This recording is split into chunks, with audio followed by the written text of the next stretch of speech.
What's going on, everybody? Welcome back to another episode of Over the Octagon podcast.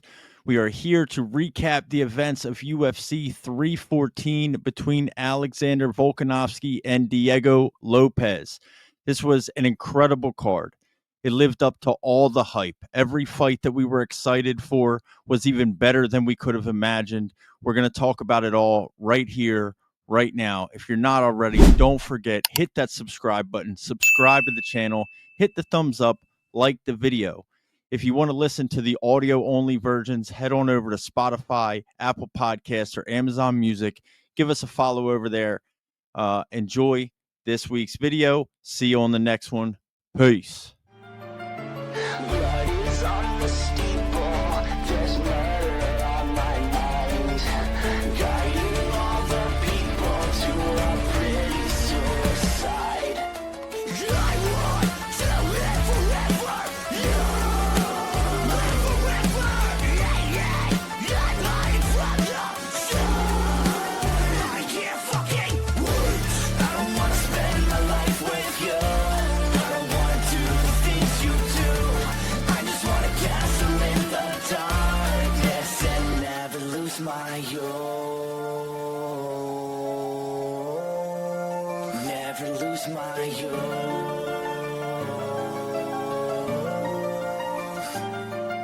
Strange things are coming at night. I feel alive. There's no sense in running. We're living just to die. This is Over the Octagon. Welcome to the shit show. Welcome to the shit show, baby. UFC Yes, sir. 314 was not a shit show. No, it wasn't, my friend. It feels like 2021 all over again. Yeah, I mean, dude, we're so back after that card. We needed that card. So back. We needed that to not be a flop, and it wasn't a flop, right? Like, we needed that to live up to all the hype. Hell yeah. And it did. It lived up to every bit of the hype. The Volk Lopes fight of the night was incredible. Volk obviously gets his strap back. We'll dive a little bit deeper into that. The Paddy Michael Chandler fight, what a dominant performance by Paddy Pimblett. Man, I mean, you saw Paddy the Bad. Yeah. I mean, hey, He's here. man, Gene Silva, Bryce Mitchell. Golly. I mean, he was toying with him, playing with this food in there. And ended up submitting Bryce Mitchell, which I don't know that I expected. I didn't expect a submission. I expected him to beat his ass, not quite a submission that way. I think he did a little bit of both. He did. Yeah, definitely did, man. But I mean, yeah, the entire card really, it lived up to the hype. We were incredibly hype for this one leading up to it, and rightfully so. Thank God this one didn't let us down, brother. I know, dude. It was a great night. Man, just from start to finish, honestly. I mean, even the early prelims to the prelims didn't even disappoint. I mean, it was, again, going into this card last night, I was even saying, like, this is probably one of the top two best cards we've had since 300, in my opinion. I mean, just based on and just think, we almost had Carlos Prates, Jeff Neal on this card too, but that got moved. So just think about how it would have been if that was on the card. I didn't even think about that last night until after the fact. Pretty sure that fight was booked for this card. Yeah, correct. Yeah, because him and Gene Silva were supposed to fight on the same card. So yeah. that would have been happy with. I'm kind of happy with what we got out of it, though. We get Carlos Prates and Gary later in May. Better. For sure. Much better. But still, either way. Plus, and the fight that took that over on the main card was Dominick Reyes, Nikita Krylov. Which did not disappoint. Hey, I mean, dude, Dominick Reyes, are you kidding me? I mean, I would say that if Paddy didn't do what he did, that was almost finish of the night. I mean, it was beautiful. Yeah, so Paddy and Gene Silva got performance of the night. Yeah, performance of the night. Which, I mean, they totally deserve it. Like, hell yeah. When I saw that Volk gets fight of the night, Paddy got performance of the night, and Gene Silva gets performance of the night, I was thinking, like, man, what about Dominick Reyes? Yeah.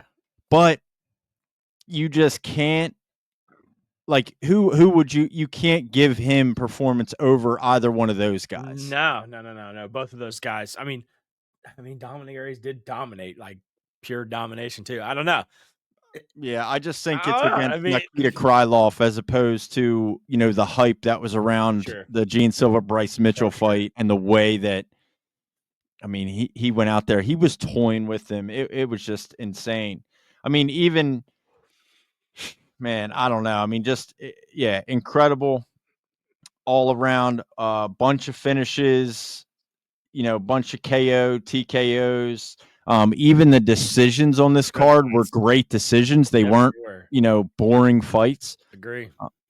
Even your decision victories and decision fights on this card were incredible, like the main event. Agree. Let's start there. Get right into it. Give me your thoughts on the fight of the night, the main event. Woo. Hey, The man. 145-pound king is back, baby. I know one thing, man. The world of UFC and fans of Volkanovski needed that last night. As much as we loved Diego Lopes, Yeah, we needed that. He's back. He looked great. he looked incredible. He looked better almost than I've ever seen Volk look inside the octagon. It was Like, just vintage Volk. Like it looked vintage like he Volk. turned back time last night. He needed that break, man. I know Thomas may have said it last night, but take nothing away from Ilya Taporia. Obviously, he came into this thing and just started dominating the greats, just knocking out Volk, knocking out Max. Like nothing against him at all.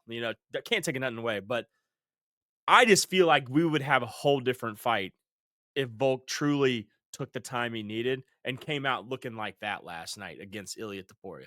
Like I Yeah. think we would have seen something. We would have seen a way better fight than we did the first time. So, but Volk's back. He looked beautiful. From start to finish, he got caught like one time by Diego Lopes in a firefight. But outside of that, he dominated Diego Lopes for 5 rounds. He got caught. He definitely got caught a few times. He outstruck him. We were talking about this a little bit last night on the Fight Companion, which was awesome, by the way. Anybody that listens to this that was in the live stream last night, thank you for being there. Yeah, we love doing those watch alongs and Fight Companions. And if you haven't checked one out, anytime there's a UFC event, we're going to be live on pretty much every social media platform that there is. So come check us out there. But striking by the numbers, obviously Volk was ahead in a landslide. But it did just seem like when Diego landed, it hurt Volk more than when Volk landed in Diego. But yeah, it's exactly like, I know we kind of were in agreement in this leading up to this fight, but like I was fucking right. Like Volk is better everywhere. Yeah. What I mean? And he really he won that fight. He won a decision. One judge had it 3-2 and 2 judges had it 4-1. He won a unanimous decision basically by just outclassing Diego Lopes. He was just better on the feet everywhere, better striking his jab all night long with the jab. Boom, boom, boom, and then, Volk never abandons the leg kicks. Nope. It looks everything. He from start to finish, he looked like vintage Volk, and he didn't make really any mistakes. That's why he did so well. He made very, very limited mistakes in that fight. Yeah. And I don't even think Lopes made that many mistakes. I think Lopes fought his best fight. I just think Volk's just, like you said, Volk just had him outmatched. He's better all around, Yeah. It's hard to beat a guy where you're just outmatched everywhere. You could be the best guy on earth, but if the guy across from you is better than you at everything else, then you're fucked. But were you surprised, or have you put any thought into the fact that we didn't see Diego really try to take it to the ground at all? I think no, not really. Because if you watch some of his past fights, even with Brian Ortega, he kind of feared the jiu-jitsu a little bit because it's not like Volk's hard to take down. Like even Islam struggled taking him down. You know what I'm saying? Like he's a compacted guy, shorter, compacted guy. He has a lot of like upper body strength to like control that sprawl and everything like that just from rugby, But I mean, no, I don't think so. I think Diego Lopes fought what he thought was the best fight. I think he truly felt like he could go in there and knock Volk out. Which I wouldn't even say to after last night that he couldn't. I will say that I think he needed to be a little bit more aggressive. Yeah. Oh yeah, for sure. You know, He let Volk fight his fight. Yeah, he let Volk kind of control the fight. I mean, although, at times Diego was kind of the one pushing the pace or moving forward. Yeah. That's really kind of the way Volk wanted to do it, though. Yeah. I You mean, know we what I saw mean? with Volk, Ilya too when they fought. I mean, Volk kind of the first 2 rounds, Ilya let him fight his fight, and then after about that third round when he finished him? second, Second round. With that the first first round, round. Yeah. he Volk was like really fighting his fight, and we were all like, "Oh, Volk's fucking winning." And then that second round, Ilya started applying the pressure, and Volk didn't like the pressure. When he was up against the cage and on his back foot, he couldn't go anywhere. He couldn't rotate, and that's what Diego Lopes should have done. Yeah, and I think that has a lot to do with footwork. Yeah. Because like Volkanovski, anytime last night where he was in trouble, and they mentioned this on the broadcast, and I believe it to be true as well. Anytime that he found himself in trouble is when he was backing straight away. Yep. He found so much success in last night's fight with lateral movement and circling 100%. away and moving away side to side.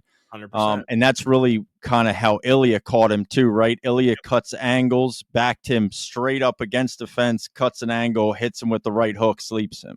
Yep. To where you have nowhere to go, and now you're in the pocket with a power puncher. And that's kind of where Diego had a hard time. Yeah, Diego had a hard time cutting him off. Like he kept moving forward, but he allowed Volk to move where he wanted to move. Yep. And both of those guys, man, like you said, like you put out on Twitter, no Diego slander.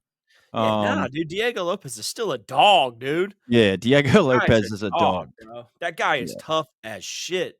I mean, Absolutely. he's going to stay in that top 3. I mean, to be honest, he may be Volk's new Max Holloway. I mean, we may see this a couple times. I mean, Yeah, I mean, there's a world in which, like obviously we have Mobzar, who I believe is pretty much the consensus number 1 contender at this point. I'd say so. Right? I mean, it's a little. I hate him. I don't like this dude at all. But I mean, I won't say I hate him because I mean he looked really good against Aljo. But oh my god, yeah. But then again, like I still feel like he should fight Diego Lopes. Well, he beat Diego already. I know, but we're talking, I know. It would have been sweeter if that rematch was for a belt. Yeah, 100%. You know what I mean? Yeah. Whereas, but there's really nobody else above him right now. Max Holloway moved up to 155. Taporia moved up to 155. Everybody, the only people above Mobzar in the rankings right now are Diego and Volk. Yeah. I mean, it's likely we see Diego Yair, especially after Yair last night, which we'll get to. That's the likely next fight for Diego Lopes, in my opinion. And then we probably see Mobzar Volk. And then the winner of Yair Diego fights the winner of Volk and Mobzar. Yeah. I mean, that's how you play this out. I mean, it sucks for guys like Arnold Allen or Lerone Murphy, but it's it's true. We may see Arnold Allen, Lerone Murphy, because what's Arnold Allen, 5? 7. Lerone's 8. Oh, 7. Who's 5? Yeah. Yair's 5. Yair's 5. Who's 4? Mobzar. Okay, and then it's what? So right now you still have Ilya in the rankings and you still have Max Holloway in the rankings. So really it looks like Volk, Diego, Mobzar, Yair, Ortega, Allen, Murphy. Yeah, Ortega is out of the picture. Lerone will fight ahead of Ortega all day long. I don't think we see Brian Ortega get a chance at. He's going to have to fight Murphy Ortega. You could. That's I don't think that's I don't think that's out of the question at all. I will say I don't believe that I would want Yair to do this, but Yair Murphy would go hard. Yeah, it would. I don't think Yair fights backwards though. No, that's what I mean. Not an undefeated prospect. That's what I mean. Yeah, No, but absolutely not. but that fight would go hard. It would. But yeah, man. So I mean, they also mentioned this a ton last night in the broadcast during the pay-per-view. But this 145-pound division is stacked. It is stacked. It It is. is. It's getting bigger too. You know, Yeah, they like just I added 2 really, guys from Bellator. I mean, yeah, I kind of am starting to think. Right, you have Aaron Pico, who's coming into the UFC that we haven't heard an official fight announcement for him yet. It was rumored it was going to be Mobzar. That yeah. turns out to be not true. So we don't really know where he's going to land. But I mean, man, I mean, this 145-pound division now is rivaling what has been the most dominant division in years past, which is 155. Correct? Oh, yeah, exactly. No. And so now you get, Volk back as the champ. You have Diego, Mobzar, Yair, Ortega still. Lerone Murphy. You have Aljo at 145 now. There's some killers. You have Gene Silva, who I would expect to be ranked in the top 15. You could see Gene Silva, Brian Ortega, or that could be. Yeah. Did Gene Silva make a call out Saturday night after his fight? I don't remember, but I think he said, "I want Diego Lopes," or he's like, "I want the winner of tonight," like basically, or was that Yair? No, I think I think Gene Yair. Silva said he wants to fight for the belt, but obviously that's not going to happen. He just beat the 13 guy, but I mean, shit. After his performance last night, that motherfucker's getting whatever he wants. He's getting a ranking, and then they're going to give him. Yeah, I don't know. They might give him. They might feed Aljo to him, dude. Ooh. That'd be a tough fight for Aljo. Be a tough fight for what's Gene Aljo? Silva 10? too. Aljo's 9. Yeah, it could be. Yeah. I mean, I know Aljo's looking ahead. Aljo on Twitter asked for a fight with Diego Lopes after last night. I mean, the only thing you run into with the Aljo, situation is the fact that he was a former long champ. Yeah, that's the only reason a guy like him would get a move ahead fight, even though he lost to Mobzar. He but lost to even his fight Mobzar, to Mobzar was phenomenal. Like that fight was back and forth. It was insane. great. Yeah. I think we were like saying like that was the best like wrestling UFC fight we'd ever seen. Oh in our my lives. god, that was that was incredible. Absolutely incredible. Yeah. But yeah, man. I mean, let us know down below. Leave us a comment. Let us know what you thought of this main event between Alexander Volkanovski, Diego Lopes. I don't think there's controversy in the scorecards. It doesn't seem that way. But if you think differently, man, let us know. Let us know what you thought of Diego's performance or Volk's performance. I'm impressed by Volk. I mean, it's vintage Volk, as we said. It's incredible to watch him kind of go back to that dominant Volkanovski that we were used to for so long. But one thing I really want to talk about, your co-main event. Yeah, man. Performance of the night. Paddy, the Batty Pimblett, Patrick TKO over Michael Chandler in round 3. Thoughts? Michael Chandler's got to retire. Or he just has to suck it up and fight backwards. Well, I mean, he's going to drop back. Yeah, he's going to go back. So he'll go to 12. Damn, that's crazy. I mean, I don't know if he's going to drop back that far, but yeah, I mean, I don't know if you put him behind like Dariush. You know what I mean? I mean, I think he's better than Beneil Dariush, to be honest. I think Michael Chandler beats Beneil Dariush. We'll see. I mean, I don't know, but that's kind of the territory you're getting into now. I know. But let's just fuck Michael Chandler, dude, at this time. Let's talk about Paddy Pimblett, dude. Yeah, let's talk about Pimblett looks like a champion. He looks great, dude. I'll say I'm sorry.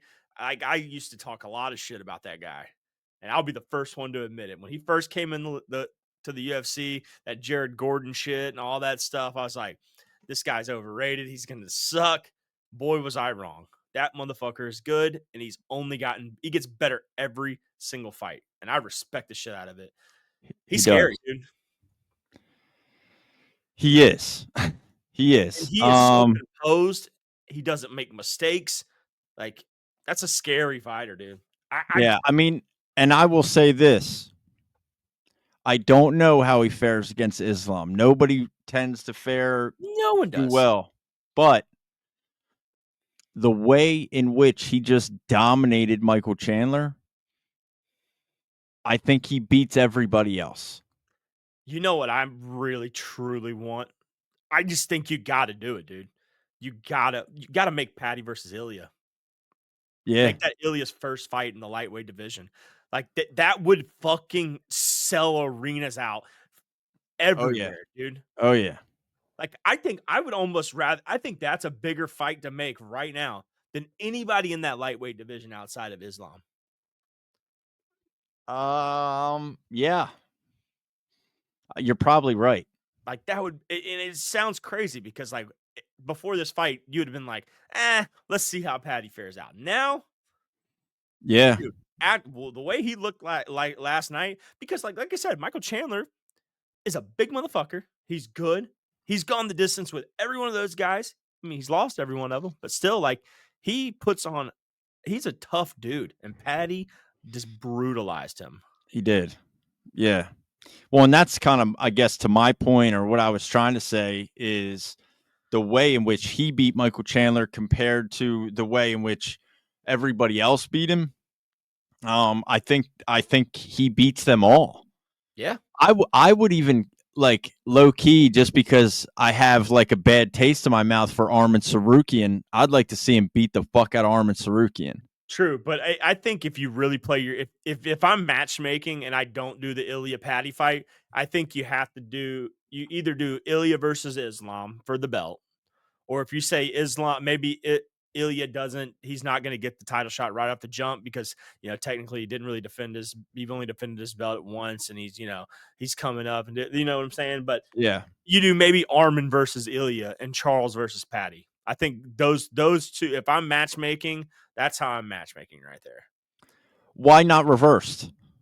Why not? Because I think Ilya versus Armin is a better fight than Paddy versus Armin, and I think Charles versus Paddy is like that's a beautiful fight. Okay. Like I'm more intrigued by Paddy Charles than I am Paddy Armin, but I know like that Armin Islam or Ilya a little bit more. I just know that, like, Paddy, basically called out everybody in the top 5. Yeah, as he After should. After his fight last night, but he did not. He really didn't mention Charles. I don't know. I feel like he didn't mention Charles, but he specifically mentioned Armin and called him a little He said posh Dustin, sausage. Dustin, and Armin. Yeah, that little posh sausage. No, he did say Charles. He said Justin, Dustin, Charles, and that fucking sausage Armin. Yeah, I mean, I think that's But either did you one of hear his those. little comeback in the press conference when he was asked, like, why didn't you call out Illy? He's like, I didn't forgot about that little twat or that little twanker. He's like, that's how shitty of a fighter he is. I didn't even think about him. I was Yeah. like, oh shit, That's how Patty's kinda irrelevant filled he it is. up, That's how irrelevant he is. Yeah, Yeah, I mean, that fight would go crazy. There's history there too, I know. like there's history there. So From the like that beginning, fight too, would like early sell. on. Yeah, early years ago, Because 2021. I do think he beats Justin Gaethje. I do Especially too. after the way he did Michael Chandler. Charles is always a tough fight no matter what. I mean, you can get in a firefight with Charles all day long, and then somehow Charles just wins that. It's just Yeah, so it really is like, do you go to the ground with Charles? Like, does he go to the ground with Charles the way he's so willing to go to the ground with Michael Chandler? I don't know. That's I one guy don't I know, wouldn't want to go man. to the ground with. Charles is good, It's a little That's a different. dangerous game to play. Yeah, But Max Holloway's still there, though. Yeah. I mean, Max is still there. Yeah, Max needs a fight at lightweight as well. Max and obviously. Max and Paddy would sell numbers. Yeah, I mean Max or Paddy, really, in any of these guys. So but like I said last night, the rumblings are Dustin Max in Louisiana. Yeah. So in that case, you're looking at, Dan Hooker was booked and then broke his Justin hand. Gaethje, He'll be looking for a fight again shortly. Yeah, you got to do Gaethje Hooker again. You got to do Dustin Max, and then it leaves Paddy versus Charles or Armin. I mean, I think he deserves it. After last he night, I does think he too, dude. deserves it. Yeah. Like, I think he deserves kind of that number one contender fight and then a belt, a That's shot. screaming Madison Square Garden co-main event. Oof. Yeah. Yeah. I mean, that's 7 months. You know, that's 7 months away, assuming they do it October, November, which is what it's Yeah. looking like. I mean, that makes sense. You know, I just don't know if those guys are going to wait. Like, they haven't fought. You know, Charles hasn't fought since Madison Square November, Garden yeah, against that's fair. Chandler. Or International Armin, Fight Week. yeah, I mean, that would be a lot quicker of a turnaround. That's, 2-3 months away. 3 months. Yeah. Paddy didn't really look. No, I mean, he was fine. Yeah. That So, was I mean, fine. give him some time and I don't know. Yeah, I think Maybe he that's it. absolutely deserves that. That was, I mean, he got performance the night bonus. Absolutely deserved. I was hoping and had a feeling he would win this fight, and I've said this so many times, I can't echo it enough, but I did not think he would win it like that. No, I didn't either. I just didn't think No. that he would win it quite like that. Nope, and he beat the shit out of Michael Chandler, dude. That Great was feeling. dominant, brother. That was so dominant. That was dominant. Yeah, so shout out to That's Paddy. it. Paddy is 2 fights away from a UFC title shot. Holy shit. Or 1 fight away from UFC title shot, dude. Who would have thought, dude? Incredible. Just absolutely incredible. Beautiful. Rounding out let's kind of round out the main card, and then we'll move on to the prelims. Yair, Patricio, Pitbull. Yair looked obviously great. wins the decision. Yair looked incredible too, man. Yeah. Pitbull was a little reserved, I think. Yeah. And I don't want to discount Yair too much, because I think a lot of the reason why Pitbull was the way he was is because of what Yair was doing. Yair's so fast, super long. So fast. His kicks are obviously insane. They talk about it every time he's in the octagon, but last night especially. But I mean, Patricio there really was just nothing for him there. Agree. Like, Pitbull just couldn't really do anything. I mean, Patricia had 23 total strikes in a 3-round fight. Yep. It was just hard for him to even get going. Yair just really was better than him everywhere. I agree. It's hard to get inside and get a takedown on a guy that doesn't let you get close enough to him, because he's punching and kicking you before you can even touch him. Yep. That reach is really, really dangerous, and it really matters with guys that really know how to use it. You know what I mean? So shout out to Yair. Again, another featherweight, that has an incredible performance that you go, okay, to your point, I think you make that Diego Lopes fight in Guadalajara in September, UFC Noche. I think you have to. That's a beautiful fight. That's a main event, arguably. Yeah. And it's not going to be. They're going to put a title on that. Yeah, I would imagine, because it'll be a pay-per-view. Is Noche a pay-per-view? I mean, it was last year at the Sphere. It was, right? The Sphere. Yeah, that's right. So, it's tough to say who will be main eventing that. But, I mean, dude, that fight, excuse me, Yair and Diego in Guadalajara. Oh, boy. Yeah, that sign me up, dude. I'm buying my own Lucha Libre mask. Luchador mask for that one, brother. Dude, yeah. No, that's definitely a one to make. I think so. I think that's the fight to make, especially after Yair last night. So yeah, and then their little beef featherweights, dude, last night, man. A lot. I mean, that was a great fight by Yair. I there's not much more to say about it, I don't think. I think he looked fantastic. He put himself back into a win column. He put himself back into a discussion why he belongs in the top 5. I don't know what we're going to see out of Pitbull. Like, I don't really know where he goes. Like, he's 36 years old. It's a shame that we're getting him this late in his career. I mean, you may just match him and Josh Emmett up as a retirement fight on like a prelim headliner, Do you? Or, yeah, I mean, I don't know. Or do you give him a guy like Calvin Kattar at 14? Yeah, well, Josh Emmett's going to move back, or he moved back from his last fight. He's 10. I don't know if you give him the 10th guy, to be honest. Yeah, well, you don't want to give. He's not going to take a 15. I mean, he came over here for what, one fight, and then the next fight he loses, then the next fight he gets is. I mean, I guess. I mean, it's kind I of mean, like look at Kai's Cora, MVP. you know. Yeah, look at MVP. Michael That's Venom true. Page. You know what I mean? So, like, he got a win, then a loss. Like, I don't know. I mean, I'm not sure what you do with Patricio Pitbull. Like, that it was a really underwhelming performance. He had really no positive moments. Agree. You're 36 years old. Like, obviously, at the end of your career, his resume is incredible, but it's incredible in Bellator. You just That's get to true. the UFC. What do we, like I do think we give him somebody in the 15 to 10 range, and 10 is like pushing. Like I mean, I really think like I'm looking like Calvin, like I said, like Calvin Cater at 14. I mean, I think that's an older guy as well. You know what I mean? At kind of the That's fair bottom enough. of the top 15 to see if you even belong in the rankings. Yeah, I mean, we You still got know? another featherweight to talk about here in a second. Yeah, so Yeah. I'm not sure what to do with him. I just kind of I didn't want to, go over that bout between Yair and Patricio, not mention Pitbull at all. Yeah, true. Kind of would have been a shame, but yeah, he didn't give us much to talk about. Yeah, Besides you're right. now going, what the fuck? What do we do with you now? Yeah, true. If he would have made it more competitive and exciting, then I think, there's a You'd have a lot of little bit more to things. talk about for Yeah, sure. there's a lot of things we could have done. All right.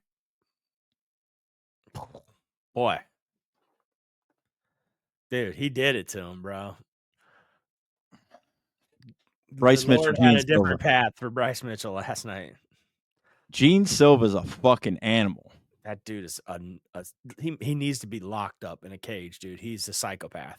That dude's a fucking problem. He is a big problem, dude. He was joking around, The whole time. talking the entire time. Yeah, it almost gave me that Nick Diaz, Robbie Lawler vibes like last night when Nick Diaz just came in there and was just talking Yeah, shit. but Nick Diaz wasn't laughing when he did his shit. That's true. That's Nick true. Diaz like, what, motherfucker, what? Like, Right. Nick Diaz like hood with it, like Yeah. tough. Gene Silva's like joking, laughing. Yeah. He's looking away. He was like looking away as Bryce is like throwing punches. Yeah. And he's just like, heh, heh. I mean, Bryce, Yeah, whatever. lost confidence immediately. How could you not, dude? Like, how could you not? This dude's a psycho. Yeah, I know.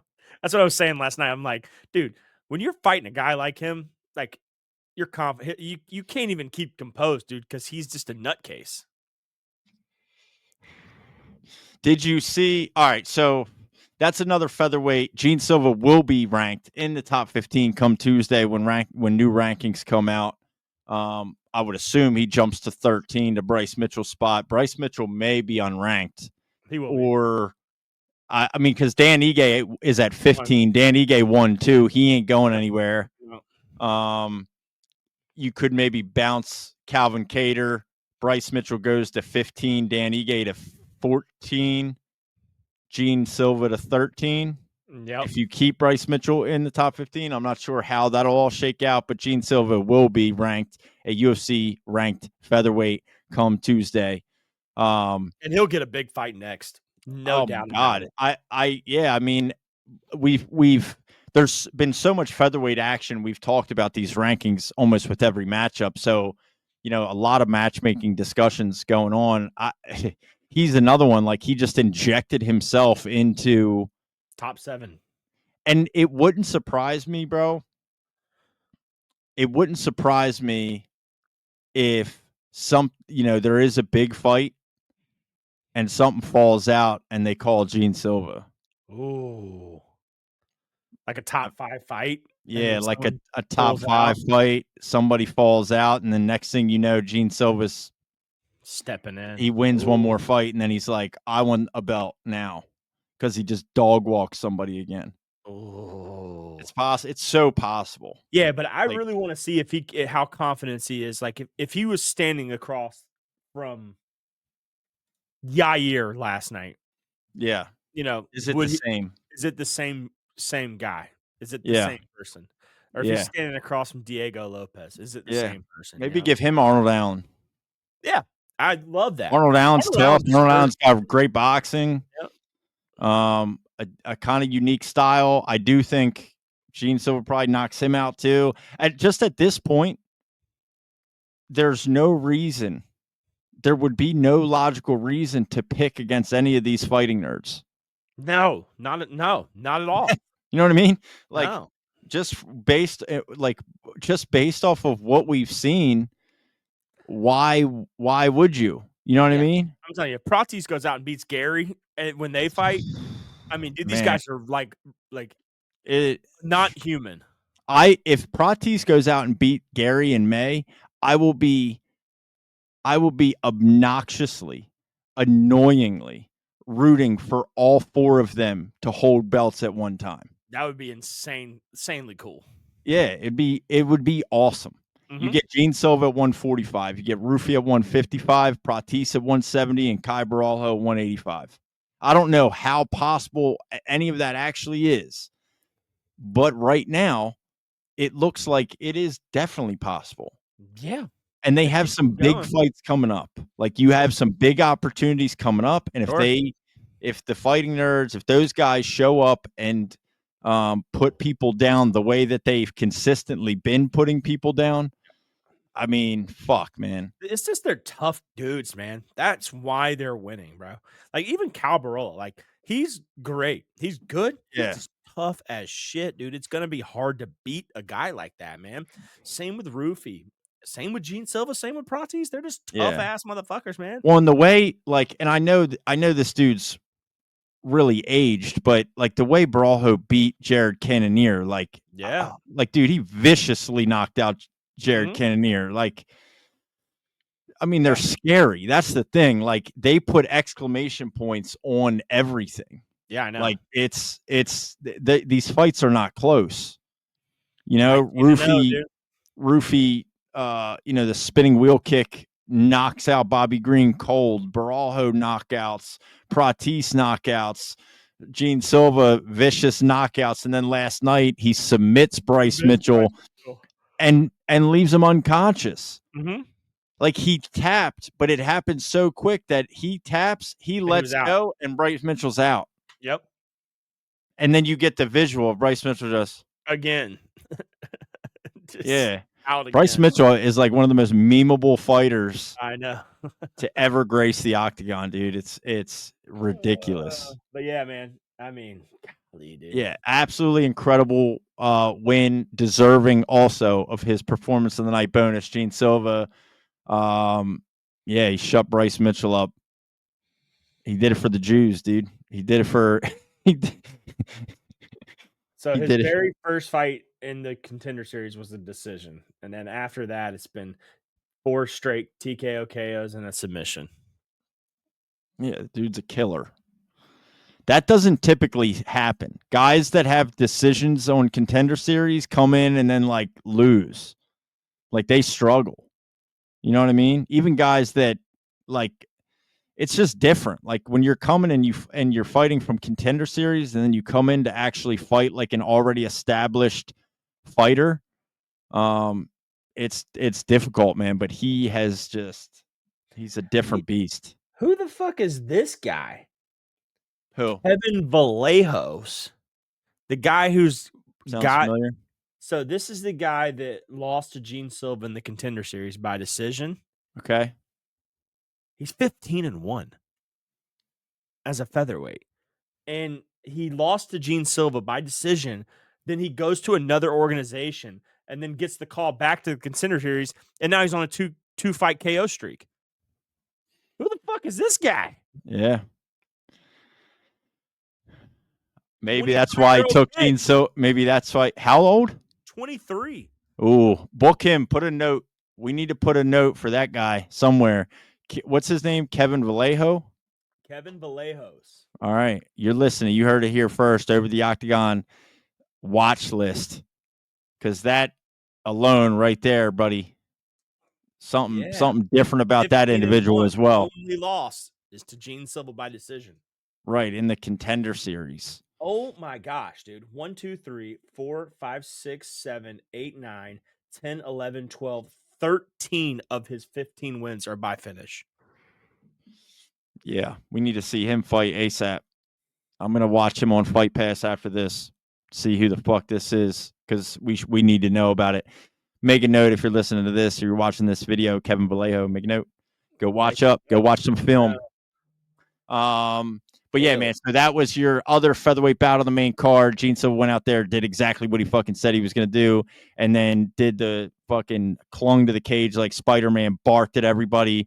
And then afterwards, did you see this today? What? Gene Silva is going to marry his girlfriend. Mm-mm. Did you see this today? No. Oh man. Okay, so Gene Silva, in his post-fight press conference, asked a reporter to ask Dana White if Dana White would be Gene Silva's best man in his wedding. No way. And in return for Gene Silva making Dana White his best man, he wants Dana White to pay for the wedding singer. Apparently, the wedding singer that Gene Silva wants at his wedding is some Brazilian singer that is out of his price range. So he offered to make Dana White his best man in exchange for Dana White paying for the wedding singer, to which Dana responded, "I need more information on that, but fuck it, I'm probably in." I love that. That's amazing. That is Dana went, amazing. "I'm probably in." Dude, I love that. He loves the fighting nerds too, man. People Why talk a wouldn't lot you? of shit about Dana, dude, but these fighters respect the fuck out of him. Yeah, why wouldn't you though? Why wouldn't you? Why wouldn't, as his position, the UFC president, why would you not love these guys? Yeah, dude, they're making your business Yeah, boom right yeah, now. of course. It's highlight after highlight with them. It's entertainment after entertainment. Yep. But anyway, I just thought I saw that today. I thought that was a hilarious I have little not seen tidbit. that. That's actually hilarious. Your first fight that was on the main card, the last one, Nikita Krylov gets knocked out by Dominick Reyes in the first round. Cold-blooded Dom Reyes is back. If you haven't already, I put a short video out of our reaction to that fight last night because it was incredible.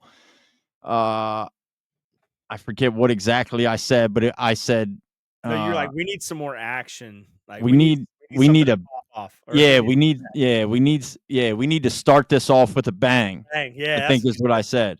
we need to start this off with a bang because it was the first fight on the main card. We need to start this off with a bang.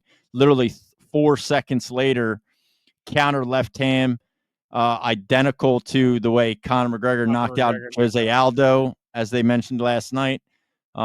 Step back, boom, counter left hand, plants Krylov, finishes him. It was an awesome reaction, incredible timing on our part, just calling for that, and then obviously being in the live stream to be able to catch it. Because God, who knows how many moments that we've had watching fights like that we weren't recording. I know. So shout out to the fact that we were actually live streaming these fight watch-alongs and fight companions to be able to catch that. But yeah, fucking Dominick Reyes, dude. What the fuck? Yeah. He looks so good, dude. He looks so good. He's John Jones again. I mean, he's at 11. Nikita Krylov was 8. Yeah. I mean, maybe. I mean, you have Khalil's fighting who? Jamal Hill. Rakic. Ooh, Rakic Reyes. Not bad. Yeah. Or if you really wanted to see how good Reyes is, give him Jan Blachowicz, that tough Polish son of a bitch. Ooh. See if he can fucking put that dude away, because it seems like nobody can. But I mean, either one of those guys, they're 5-6 right now. Yeah. They would be ahead of him at 5-6. Buddy, I think that's a good one. I think that would be a good step for Dominick Reyes if he's seriously trying to. And he looked good. He looked fresh. He still got it in him. He does, dude. It's all a mental thing. I think that loss to John Jones, like, it killed him. It took him years to get over. Yeah. And it seems like he's finally over that and now moving on to, the better part of his career. And he's turned over a new leaf. He looks awesome. Yeah, he looked dominant last night. Losing streak he went on a 3-fight losing streak after John Jones. And then he's now tackled 3 TKO KOs in a row. So his last 6 fights have all either ended by finish or he finished. Yeah. Yeah, but he's currently on a 3-fight streak. Is that what you're telling me? He's on a 3-fight winning streak. Wins over Krylov, Smith, and Dustin Jacoby. All by KO, TKO. All by KO, TKO in the first round or second round or less. Yeah, give him Rakic. Give him Rakic. I think that's an exciting fight for two light heavyweights, man. Agree. All right, that rounds out your main card. Shout out to Dominick Reyes, as we spoke on kind of in the beginning of the episode, if you're still listening or watching up until this point, but he kind of got robbed of a performance of the night bonus last night just because Gene Silva and Paddy Pimblett were so good. I know. Any other night, he would have gotten a 50K bonus. Any other night, any other card, he gets a bonus. Agree. Agree. Not last night. Not fucking last night. Dan Ige knocked out Sean Woodson. The judges' scorecards did have Dan Ige up 2-0. So there was a lot of complaints about the early stoppage of Sean Woodson there, which it was. It was an early no stop. doubt. I agree. He was standing up. Like, he was literally standing up. It was a horrible stoppage, but it's irrelevant. Like, ultimately, it's irrelevant. The fight was over. Well, it wasn't, but I mean, Sean Woodson would have had to knock Dan Ige out. Yep. You know what I mean? To win. So I don't feel quite as bad. You know what I mean? Sure. Because there was kind of talk that, like, it could have been the other way and been 2-0 Woodson. And then it would have been a problem. That would have been really rough. Yeah, if those scorecards came out and it was 2-0 Woodson, bro, that would have been a fucking shame. Yep. Because all he would have had to do is survive. But shout out Dan Ige, dude. This motherfucker just hangs around. Dan Ige. Yeah, Josh. I mean, Dan Ige just hangs around, dude. He gets big wins when he gets big wins. He gets big. Yeah, fuck it. Sure. Somebody's going down. Yan Xiaonan versus Verna Jandiroba. We were really excited for this elite women's MMA matchup going into the night. Obviously, Verna won the decision over Yan. It's a big win for Verna. Yeah, I still don't think we saw enough to where we could say she can beat. I don't think either one of them beat Wei Li. I mean, Wei Li dominated Yan. Mm-hmm. You know what I mean? I don't think Verna really stands a chance against Wei Li.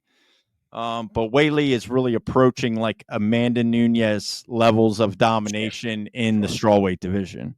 Like, she's approaching this space to where, like, really none of these women can touch her. I mean, Tatiana Suarez, Yan, Verna. I mean, like, who else? Like, that's your top five. I just don't think any of them really stand a chance. I agree. But Verna, wins that fight. Good decision win. She looks great, of course. Yeah. So I think, she's going to find herself in a title shot depending on, what happens with Shevchenko, Manafort, and if Wei Li, Shevchenko, like, what kind of happens? I don't know. We'll find out. That was kind of the rumblings before. Sure. So we'll kind of see what happens with that after Wei Li beat Tatiana Suarez. Chase Hooper, decision win over Jim Miller. It's so interesting, man. This is a lightweight Chase Hooper. I can't help but compare the way two guys have improved and compare Chase Hooper career to Paddy Pimblett's. And I know it's not really a fair comparison. I only bring that up to say Chase Hooper has been in the UFC for a long time. He joined the UFC very, very young. Uh-huh. Paddy Pimblett famously has talked about how he turned down the UFC early in his life and then joined 3 years after they gave him the call the first time. We see how his development has come along. Sure. Chase Hooper obviously has developed. He looks like a way better fighter than he did at 22 years old, which is to be expected. Sure. But like, Chase Hooper's also going to decisions with Jim Miller. I know. Like, Paddy would have put out Jim Miller last night. Yeah. To be honest, like, what we've seen from Chase Hooper as of recent, specifically the Clay Guida fight, I was expecting more. You know what I mean? I was expecting like more of a statement win from him. Not to say that it wasn't a great victory, a dominant victory. I think the result speaks for itself. I mean, Jim Miller's a tough son of a bitch. He's been around forever, but I just can't help but question, like, where is your development at? Like, how are we still at this stage in the game going to decisions with Jim Miller when other guys similar to your age, have, I mean, really just skyrocketed way past you? Because he has,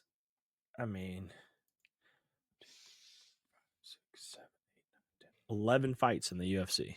Chase Hooper's been around since he was like 20 years old or something. I mean, he's seriously. I mean, he's still 16-3. Like he has a great record. He's on a 5-fight win streak now. You know what I mean? Yep. Like he's won some fights. He lost some fights early on in his career. I don't know. I just can't help but think like, you should be further along at this point than going to decision wins with Jim Miller. You know what I mean? And listen, if his goal is to just kind of be in the UFC and that's his job just to make money, there's no real like championship aspirations, then fine, I guess. Yeah. And that may be it. Like honestly, that may be what it is. I don't know. Because it does seem to me that he doesn't have the same hunger that these other guys do. I agree. I do think there's some kind of mental aspect there that blocks Chase Hooper from becoming kind of one of the elites, like we've seen prospects. I just from don't. his position go. Beating anybody in the top 15. No, and that's my thing. Like, why? Like, we should. You know what I mean? As long as he's been around, as much experience as he has, we should. But the performances just don't really line up that way. Yeah, so, but yeah, then we can kind of start wrapping this up, man. But Arosa gets a KO win over Darren Elkins. I actually did not catch this fight. That was rough to watch. Was it? Yeah, that was rough. Talk to me about it. Oh, dude, Elkins, like, he looked very bad. Like, almost like he shouldn't even have been fighting last night. Really? Yeah, dude. I felt bad for him, dude. He's got to get cut. Oh, without a doubt. Like, it literally looked like I was watching my grandpa get beat up. Man. It was bad. Okay. So, yeah. So, we had a KO, but it was a weird one. Yeah. I think I did see something about that. I saw some people talking about that, like how horrible that was. Yeah, it was not good, dude. Good news. Cedricus Dumas got fucking TKO'd. Sure did. I did not see that fight either. Did you see that? How was that? I actually missed that fight. That was the one fight I missed last night. So shout out to Michael Oleksiejczuk.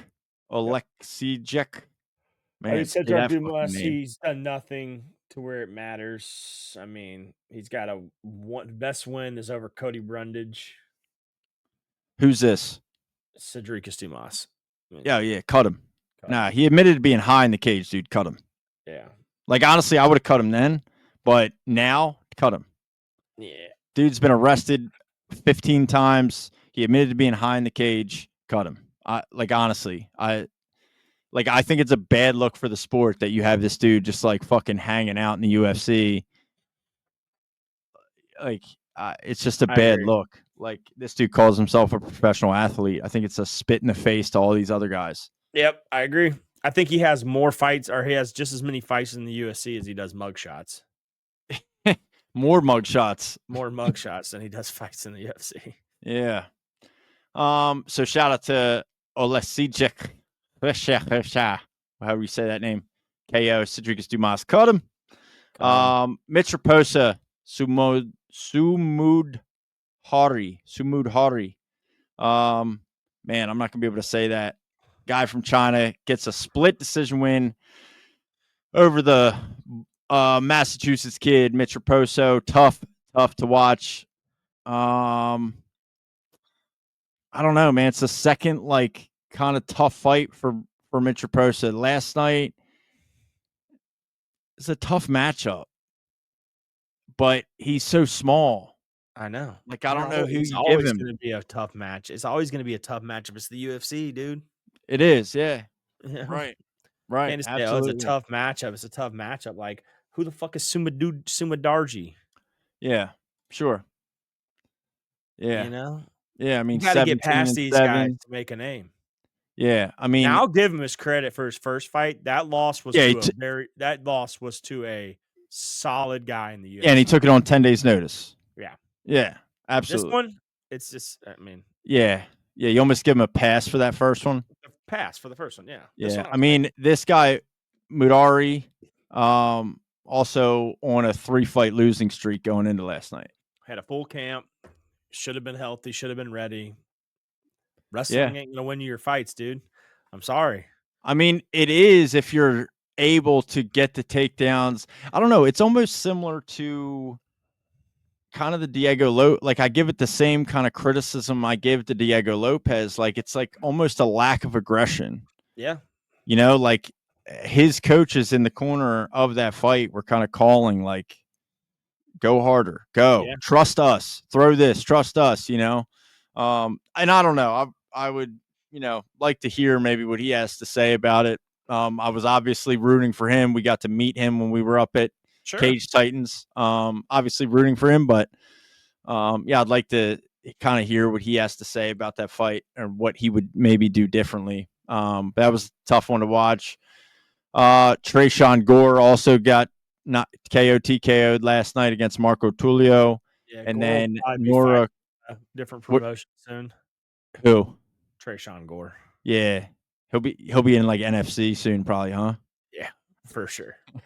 For sure, dude. 100%. That might be exactly where he goes. It's tough, dude, because he's a Georgia guy, I think. Yeah, it's tough, man, because he seems like such an incredible athlete. Like he just looks so athletic that you think that he would be a lot better than he is. But he's had a tough time. It's not like he's got bad wins, or bad losses. Right. I mean, the trouble is his overall record. Cody Brundage and Tulio last night. And then he has wins over Antonio Tricoli and Josh Frem. So I mean, he's what, 2-2 in the UFC?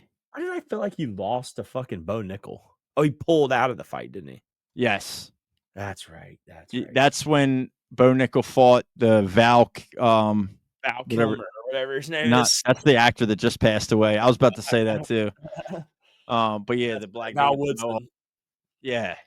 So I mean, he's 2-2 in the UFC. Tresean Gore's only 6-3.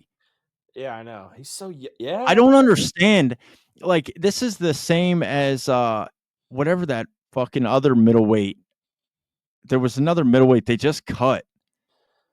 I was talking so he about was on the Ultimate Fighter, and he won. Looks like he won the Ultimate Fighter, or he lost the Ultimate Fighter to Brian Battle. And he gets in the UFC and goes 2-2 and has a 6-3 overall record, and Joe Giannetti doesn't get a call. I'm sorry, like this is the shit, bro. Where like, you know what I mean? True.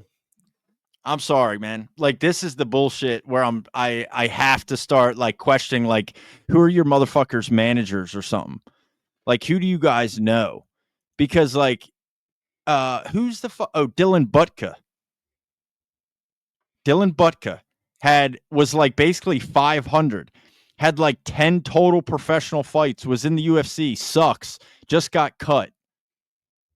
And again, I'm like, how are you even in the UFC? How are you even here?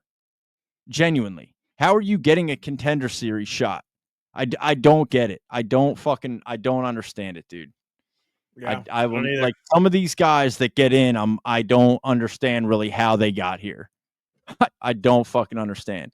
Unless they're getting signed to the UFC for like way lower money than any other fighter should be, which is possible. Yeah. Or just good management. And then the female fight that started off Nora Cornell submission over Harley Cohen.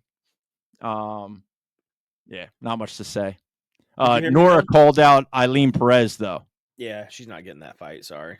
Yeah, I doubt it. I doubt Eileen Perez, especially at bantamweight. There's just not enough. Like, it's not that deep of a division to where Eileen Perez is going to fight backwards. No, not You know at what I all. mean? So, And she's on a tear right now too. So anyway, that was UFC 314. Like I said, man, it lived up. It lived up to the hype. It Yeah. absolutely lived up to the hype. Oh, and I'm sorry, dude. I misspoke. Ian Gary Carlos Pratis is not in May. It's in 2 weeks. Yeah. What am I thinking? yeah, No event next. Yeah, I thought it was in the middle of May. Anyway, we got the no PFL event next week. Let's just look into the future real quick at kind of what events we have coming up before we close this episode out. We have no fights next weekend. And then we come back April 26th. Ian Machado Gary versus Carlos Pratis. Oh man, what a banger! Fuck, we're back. What a banger! We'll be listen, that's a 9 p.m. main card. We'll be live. We will be live. Yeah, we'll be live for that. You know that. The week after, May 3rd, Corey Sandhagen, Davison Figueiredo. Yep. Beautiful. Des Moines, Iowa. Let's go. Iowa, stand up. It's got Bo on it. The Iowa card. Yeah, RDR Bo Nickel. Really? Co-main Oh, you're event. right. That's the co-main event. Uh-huh. Wow, Bo Nickel fighting a fight night. Interesting. Yep. You're First right. one. You're right. The week after that, May 10th, UFC 315, Bilal Muhammad, JDM. Valentina Shevchenko, Manafort, Gilbert Burns, Michael Morales, Beautiful. Alexa Grasso, Natalia Silva. Ooh, Jose Aldo on the prelims. Yeah. Hey, listen. There's Brad Katona again. Look at that motherfucker squeaking out fucking UFC fights. What a little weasel.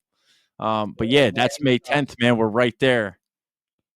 We're right there. And then, yeah, I mean, we got Fight Night May 17th at the Apex, Fight Night May 31st at the Apex, Blanchfield and Barber. And then we're into June in Newark, New Jersey, Prudential Center, Merab Dvalishvili versus O'Malley, too. Yes, sir. And then we come to the A, baby. Yeah. It's interesting, man. I'm looking at the website here. Hill Roundtree is booked for June 21st in Baku, Azerbaijan. Yep. O'Malley's up for June 7th. There is nothing for the Atlanta card.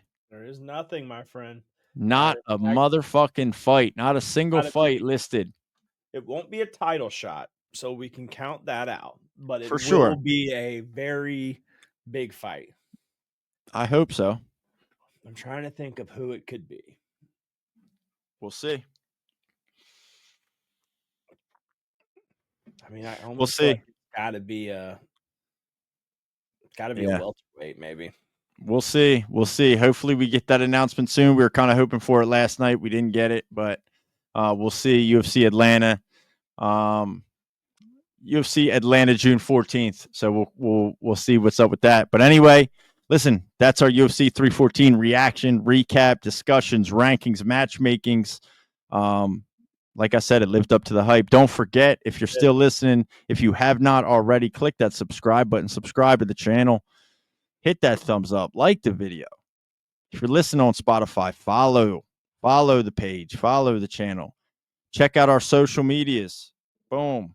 YouTube, Amazon, Spotify, TikTok, X, Instagram. Check them out. We're everywhere. Taking over the MMA podcasting game. Best in the business, the most degenerate. The best. The best. Better than everyone. Ask your wives. Ask your girlfriends. They know. They watch. Anyway, catch y'all later. See y'all next time. 2 weeks. Ian Gary, Carlos Pratis will be live. Come check us out on the live stream. Make sure you follow and get the notifications. Yes, sir. Peace.